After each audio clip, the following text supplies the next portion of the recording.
Grandpa विविधा channel पर आपका स्वागत।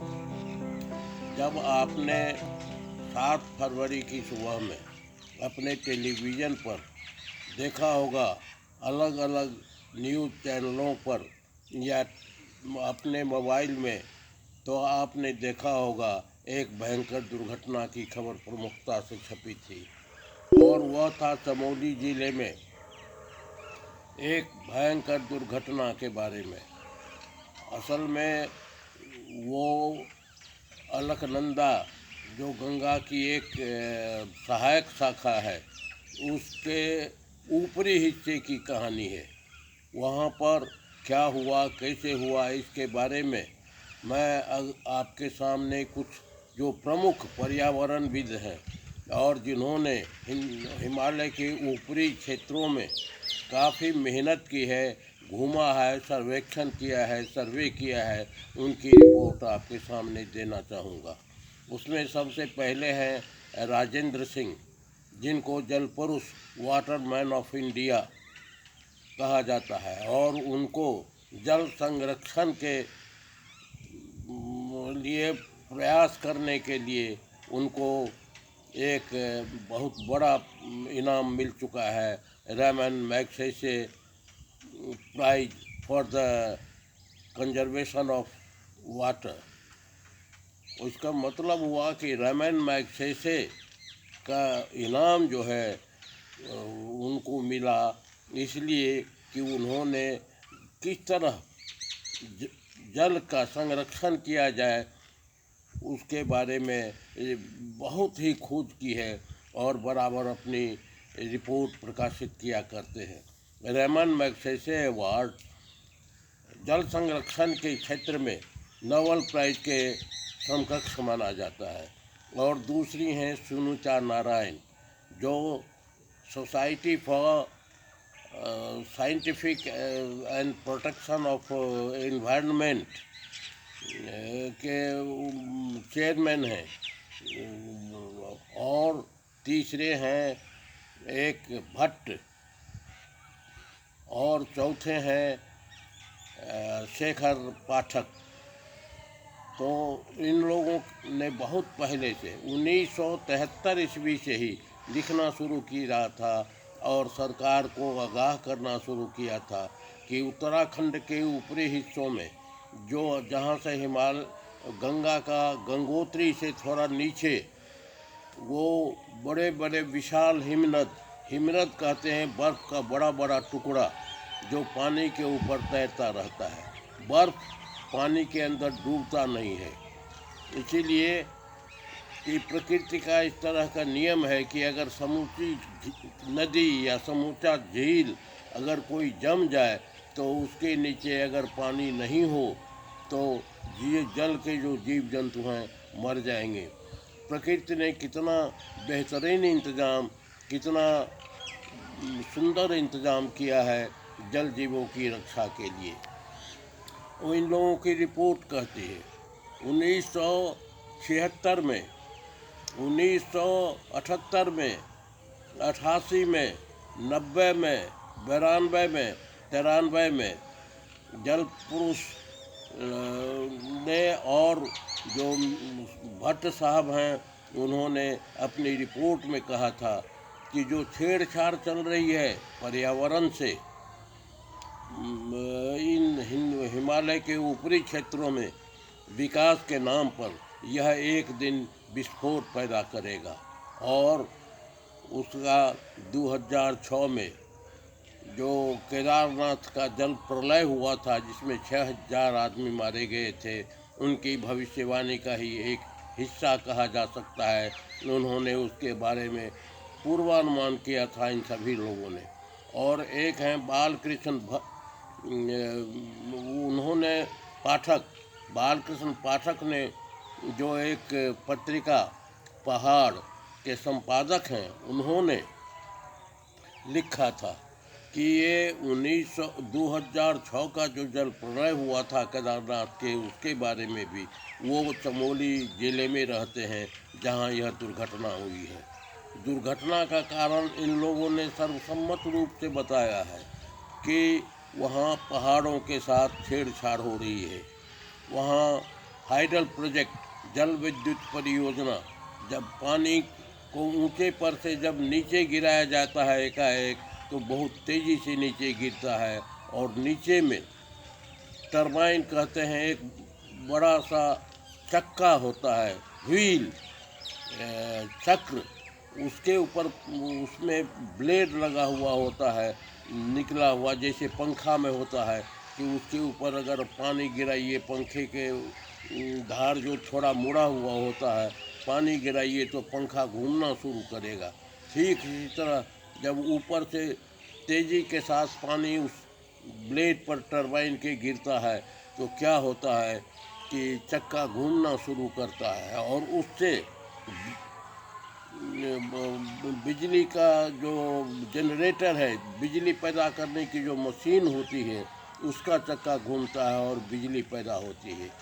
लेकिन इसके लिए बड़े बड़े बांध बांधने पड़ते हैं और उन बांधों को बांधने में बहुत सारी जगहों पर पहाड़ों को तोड़ना पड़ता है। ये पहाड़ जो है हिमालय के ऐसे क्षेत्र में पड़ते हैं जो भूकंप प्रभावित इलाका है और भूकंप के नंबर 1 जोन, यानी जहाँ भूकंप की सबसे अधिक संभावना होती है, उस इलाके में है। और इसकी वजह है कि अभी तक हिमालय पहाड़ और उसके चारों तरफ की ज़मीन बहुत बड़े इलाके में, समझिए जो समस्तीपुर और मुंगेर के इलाके से लेकर कितनी दूर है हिमालय से, और चीन का बहुत बड़ा हिस्सा, बर्मा का बहुत बड़ा हिस्सा, नेपाल का पूरा हिस्सा, ये सारे क्षेत्र जो हैं बड़े बड़े भूकंपों की संभावना के क्षेत्र हैं। इनके पर्यावरण में थोड़ी भी छेड़छाड़ से प्रकृति के बीच असंतुलन पैदा होती है और यह असंतुलन बड़े बड़े दुर्घटनाओं को जन्म देता है। ठीक इसी तरह की ये एक दुर्घटना थी चमोली में, जहाँ भागीरथी नदी की है एक शाखा जो गंगा की और धौली गंगा, उस दोनों से ऊपर एक चमोली ज़िले में रेनी एक गांव है, उसी जगह वहाँ पर एक बिजली पैदा करने का संयंत्र, हाइडल प्रोजेक्ट जिसको कहते हैं, बिजली संयंत्र परियोजना लगाई गई थी, करीब करीब 300 मेगावाट की। और फिर उससे कुछ नीचे भी एक दूसरी परियोजना इसी तरह की लगाई गई है। उसके लिए पहाड़ों को काटकर, पथरीली ज़मीन को काटकर टनल बनाया जाता है। टनल होता है ये यू हुआ, ये यू, और अगर दूसरे तरफ से ये यू लगा दिया जाए तो ये एक गुफानुमा जगह बन जाएगी, उसी को टनल कहते हैं। और जब पानी उस टरबाइन के ब्लेड के नीचे गिरता है तो उसी से होकर जो पानी नीचे बहाव का रास्ता बनाया जाता है।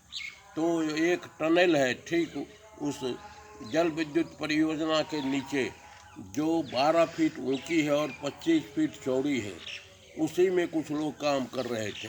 कहा जाता है कि वाटर पैकेट जो हिमनद होते हैं, बड़ा बड़ा टुकड़ा होता है बर्फ़ का, बहुत विशाल, एक गांव या 10 गांव मिला के जितना रकबा, जितना बड़ा क्षेत्रफल होगा, उतना बड़ा क्षेत्रफल उस हिमनद का होता है। उसके बीच में होता क्या है कि कहीं कहीं किसी वजह से, गर्मी के वजह से या अधिक दबाव की वजह से वहाँ की बर्फ़ पिघल जाती है, और बर्फ़ पिघलने से क्या होता है, बर्फ़ गर्म होता है, बर्फ़ की अपेक्षा पानी कुछ गर्म होता है, और वह जल बर्फ़ को छेद के नीचे जाता है और पूरे बर्फ़ के टुकड़े में एक दरार पड़ जाती है, और चलते चलते वो टुकड़ा 2 भाग में बँट जाता है। और जब 2 भाग में बँट जाता है, उसका वज़न कम होता है तो आगे वाला हिस्सा तेज़ी से चलने लगता है, और जब वो बहुत ऊंचाई से नीचे गिरता है तो भयानक विस्फोट होता है और वही प्रलय का कारण बनता है। इसी तरह की घटना हुई। इन लोगों का कहना है जो भारत के भारतीय सरकार के वैज्ञानिक हैं कि यह एक प्राकृतिक घटना है, लेकिन इन चारों लोगों ने, जिनका नाम मैंने पहले बताया है, अपने खोजों के द्वारा यह साबित किया है और सरकार को आगाह भी किया है कि जितनी छेड़छाड़ आप बड़े बड़े जल विद्युत परियोजनाओं को बनाने में और सड़क बनाने में, सड़क का चौड़ीकरण किया जा रहा है अभी चीन के साथ लड़ाई के चलते, इसके चलते वहाँ होता क्या है कि बड़े बड़े विस्फोट किए जाते हैं। उन विस्फोटों से, धमक से पहाड़ के अंदर की संरचना कमज़ोर होती है और उनके चट्टानों के बीच जो आपस में आकर्षण की ताकत है, आकर्षण शक्ति है, जो उसको मजबूती से रोक के रखे रहती है, एक साथ कड़ापन उसको पैदा करती है, वह कड़ापन कम जाता है और थोड़ी सी भी कोई चोट वो बर्दाश्त नहीं कर सकते हैं। इसी तरह की ये दुर्घटना वहाँ हुई है। और इससे पहले 2006 में एक दुर्घटना जिसे 6000 लोग मारे गए थे, हम सब लोग जानते हैं उसके बारे में। केदारनाथ में जो अचानक बाढ़ आ गई थी और इसी सब कारणों के चलते बादल फटने की, क्लाउड बर्स्ट जिसको कहते हैं, उसकी भी घटना होती है। इन सारी घटनाओं के पीछे एक मिली भगत है। सरकार के वैज्ञानिकों के ऊपर सरकार का दबाव रहता है, वो सरकार की मर्जी के अनुरूप, सरकार की मर्जी के हिसाब से वैज्ञानिक तथ्यों में हेर फेर करते हैं, छेड़छाड़ करते हैं और गलत रिपोर्ट दिया जाता है। सुनीता नारायण ने बहुत अच्छे ढंग से कहा है कि रुड़की के ही इंजीनियरिंग कॉलेज के वैज्ञानिकों ने आज से कुछ दिन पहले, करीब 1976 में, जिस समय की वो उसकी रूपरेखा परियोजना बन रही थी, उस जल विद्युत परियोजना की, रेनी गांव जहां है, जो चमोली ज़िले में पड़ता है, जो भागीरथी नदी पर पड़ता है, उसमें जो नदी का डिस्चार्ज है, नदी के बहने की गति है, जो दिखाया गया था और अब जो रिपोर्ट दिया गया, उसी में रुड़की के जितने भी वैज्ञानिक हैं, इंजीनियर वैज्ञानिक, उन लोगों ने जो बहाव की गति दी थी, उसमें बहुत का अंतर है। सुनीता नारायण ने उन लोगों से पूछा कि आपने किस गणित के आधार पर, किस गिनती के आधार पर, किस आकलन के आधार पर पहले जो बहाव की गति दी थी, बहाव की मात्रा दी थी, अब उसमें एकाएक इतनी वृद्धि कैसे हो गई? उसकी एक ही वजह है कि वहाँ जल विद्युत परियोजना बनाने के लिए विकास के भूखे लोगों के दिमाग में ये उपज आई कि अगर रिपोर्ट को गलत कर दिया जाए तो यह जो प्रोजेक्ट है, हाइडल प्रोजेक्ट, उसको बनाया जा सकता है, इसमें कोई पर्यावरण संबंधी अड़चन नहीं आएंगी। और नीति आयोग के अध्यक्ष ने कहा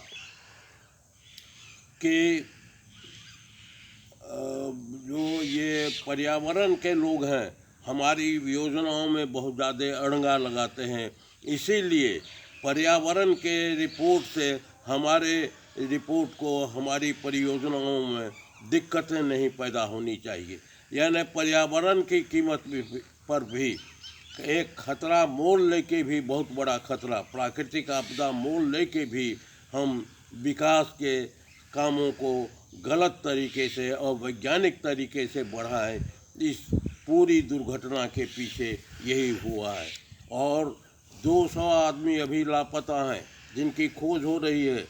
12 आदमी मिले हैं, 20 आदमियों के शव मिल चुके हैं और जाने कितने लोग। और अगर ये सूचना सैटेलाइट एक बहुत बड़ी देन है विज्ञान की, सैटेलाइट सेंसिंग जो कहते हैं, उसके चलते हमको सूचना मिल गई थी, इसीलिए बहुत सारी जान बचाई जा सकी, नहीं तो बहुत सारे गांव इस बाढ़ में ये बह जाते।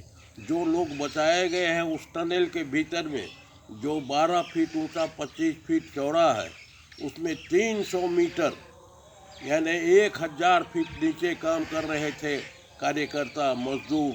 उन्होंने उसमें से एक जो बचे हैं, नेगी हैं, रमेश नेगी, उन्होंने कहा है कि हम लोगों को पहले जहाँ पर हाइडल प्रोजेक्ट है, जल विद्युत परियोजना है, वहाँ से सीटी की आवाज़ आई और फिर एक ज़बरदस्त विस्फोट जैसी आवाज़ आई। और जब तक हम लोगों को हल्ला बाहर के लोगों ने किया, बाहर आओ बाहर आओ, हम लोगों ने सोचा कि कहीं कोई आग वाली घटना तो नहीं हो गई है। लेकिन जब तक हम लोग संभले तब तक पानी, बर्फ़ और गंदगी का रेला हम लोगों के टनल में घुस गया और हम लोग परेशान हो गए। हम लोगों का रास्ता बंद हो गया। हम लोगों ने जो उस टनल के ऊपरी छत को रोक के रखने के लिए खंभे लगाए गए हैं, मोटे मोटे स्टील के, इस्पात के, उनको पकड़ के और अपने सर को ऊंचा रखने की कोशिश की। और जब नीचे बाहर से गंदगी को साफ किया गया, लोग जुटे, डिसास्टर मैनेजमेंट फोर्स के लोग जुटे, आपदा प्रबंधन विभाग के लोग जुटे और जब उन लोगों ने उसके अंदर रोशनी फेंकी, लाउड स्पीकर से कहा, तो हम लोगों को लगा कि जान तो बच जाएगी, लेकिन हम लोग अपना सर पानी से ऊपर रखें, इसके लिए भरपूर प्रयास करते रहें। और जो 12 आदमी हम लोग फंसे थे, एक दूसरे को ढाढ़स दे रहे थे, हिम्मत बंधा रहे थे कि घबराओ नहीं, अब हम लोगों के बचाव वाले लोग आने वाले हैं। और इस तरह वो 12 बचाए गए, 20 लोग इसी तरह मारे गए, 300 अभी इसी तरह के और टनल में, और भी जो टनल हैं उसमें फंसे हुए हैं। ये दुर्घटना अगर हम लोगों की आँख अभी नहीं खोलती है तो बहुत सारी दुर्घटनाएं हो सकती हैं। और केदारनाथ जो फ्लैश फ्लड, अचानक बाढ़ आई थी, उस तरह की घटनाओं की पुनरावृत्ति होती रहेगी। इसीलिए आदमी को सीखना होगा, पर्यावरण को सही तरीके से रखें। और पर्यावरण के संरक्षण से हम जुड़े हुए हैं, इसीलिए किसी पर्यावरण के नियमों के अंदर में हम हैं। हम पर्यावरण के नियम से ऊपर नहीं हो सकते हैं। मनुष्य प्रकृति के रहस्यों को जान के उसके ताकत का इस्तेमाल अपने फ़ायदे के लिए कर सकता है, लेकिन प्राकृतिक नियमों की अवहेलना कर नहीं।